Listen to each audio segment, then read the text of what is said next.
Hello dear apprentice and welcome to the studio. This is day 3 and today we're going to be doing our acrylic painting ritual. But before we get started, let's get this flame of peace, hope and love for 2026 going. And there we have it, may all beings benefit. Right. So today my prompt for you is to go to the canvas with your acrylic paints and to paint your own power symbol for your life. Well, for your life, for your red gate, whatever you feel is inspiring. So I'm going to be teaching you today a very simple way to create your own symbol, your own sigil that you can use to empower your life. Sigils and symbols are extremely powerful, and when you make them personal, even has a higher frequency because they resonate with your intention, and you create your sigil out of your own consciousness. So it's very easy to use symbols. We do that daily all around us. But I do feel that if you want to paint a personal symbol that represents your red gate, the foundation of your life power symbol, whatever that may mean. You may already have a symbol that you resonate with, that identify as your life power symbol or your red gate symbol. It really is all up to you. I'm just giving you the foundation to play with and to experiment and to express yourself. There's less structure and less objective and more subjective, and I really want you to dive deep into your subconscious mind and explore and see what comes up for you. That is the whole point of this journey. Not so much to paint what I'm painting or to paint like I'm painting, but to find your own style, to find your own voice and really begin to create your own power symbols. So that is what we're going to be exploring today. So I'm going to be showing you a very simple way. I just created a sigil for my painting, and I'm going to use the same words and process just to guide you through this. I want you to think of a positive affirmation or a positive statement in the present moment that is empowering, that you want to create around your symbol. Now I use the words I am safe, grounded, and secure.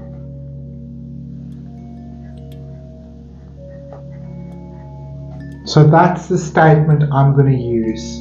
It is very personal, it's short, it's powerful, and it describes exactly what I want this symbol to represent.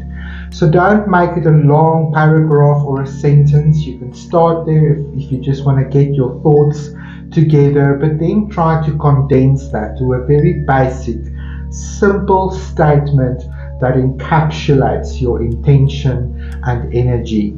The next thing you're going to do is you're going to cross out all of the vowels. So we don't need the I, we don't need the A, we don't need any vowels. So all of the vowels you can cross out.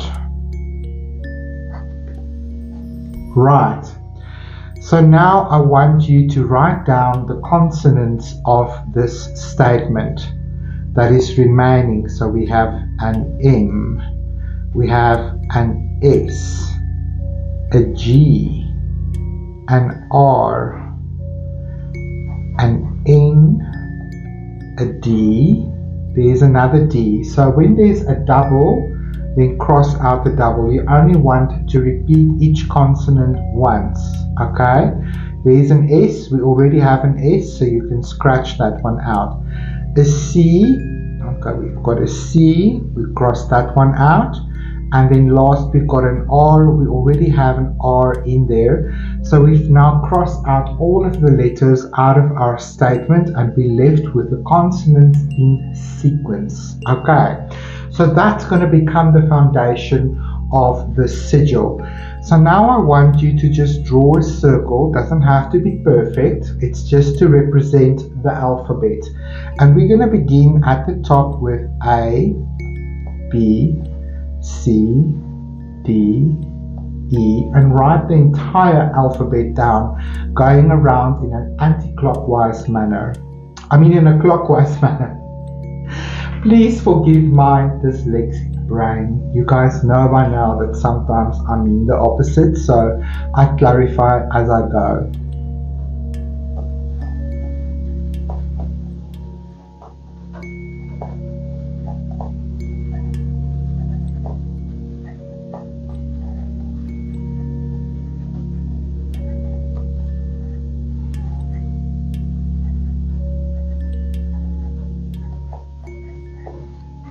It doesn't really matter, just sort of try to space it evenly as you go around from A to Z in a clockwise manner. Now the reason why the direction is important, we usually use clockwise symbols or movements in our spell work because we want to manifest or bring that energy in to create. When we use an anti-clockwise direction, we want to expel or banish or reject energy. So clockwise, to draw the energy in. Anti-clockwise, anti means reject, expel, dispel, banish. Okay, so we are going to be moving in a clockwise direction with our sigil. Okay, I hope that is clear. So now we basically start and we see that the first consonant is here. So that will be our first place of beginning. And we're going to jump to the S, which is our second. We're going to go to G as our third. We're going to go to R as our fourth. We're going to go to N as our fifth movement. We're going to go to D as the sixth movement, and then to C as the seventh movement. Okay, so now starting from number 1, find your number 2, which is your S. Find your number 3, go down to your number 3, go up to your number 4. Where's the number 5? Here it is. The number 5, the number 6, and the number 7. And you've basically created a very basic sigil symbol that represents the whole statement. Your starting point, I like to sort of make a little circle, and my finishing point, I sort of like to end with a little arrow.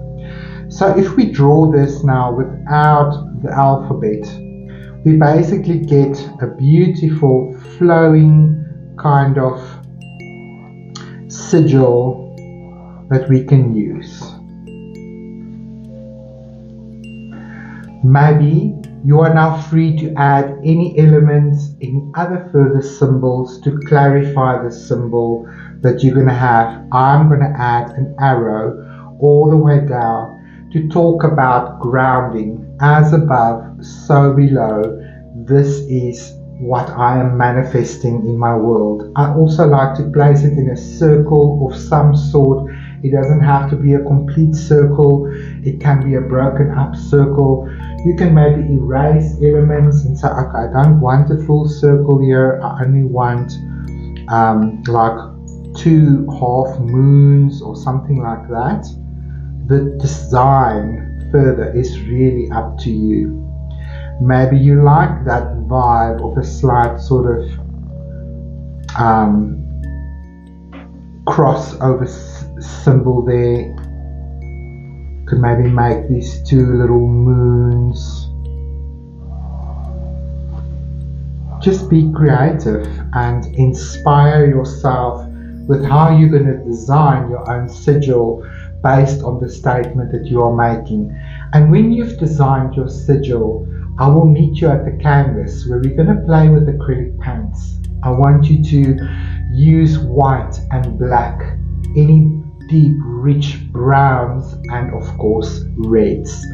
And I want you to just paint a beautiful abstract painting representing your life symbol or your power symbol, your sigil that you have just created.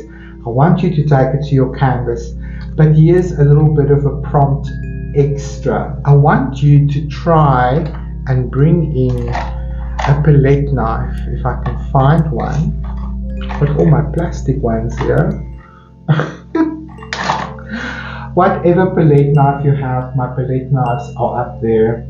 I want you to use a palette knife, and I also want you to bring in some earth. So go outside in your garden, get a little cup of earth, sand, ground, earth, soil, anything like that. If you don't have access to any of that, you can get crafting sand from a craft store if that's too dirty for you, if you prefer something a little bit cleaner. Or you can also just use salt, plain table salt.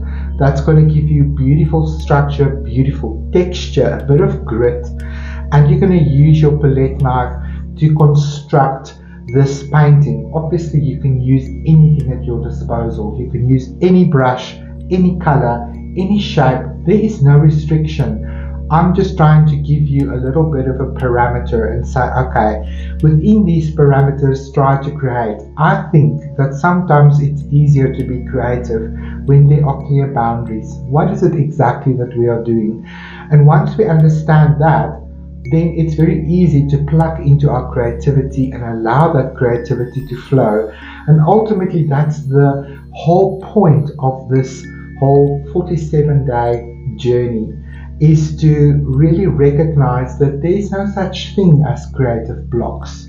You are creatively blocked, or you feel stuck in your creativity because you are one-track minded, or you only think of your creativity and your art in one way. This practice allows you to be liberated from the reference picture, from what other people are painting, and from trying to copy or mimic that. I want you to really dive deep over the next 7 weeks into your own creativity, your own power, your own interpretation of the prompts, and see what will come forth for you and how it's going to nourish your spirit and help you to recognize that there are a multitude of ways that you can get your creative energy flowing again. So anything is allowed during your abstract painting. You can use stencils, you can use collage, you can use really anything that tickles your fancy.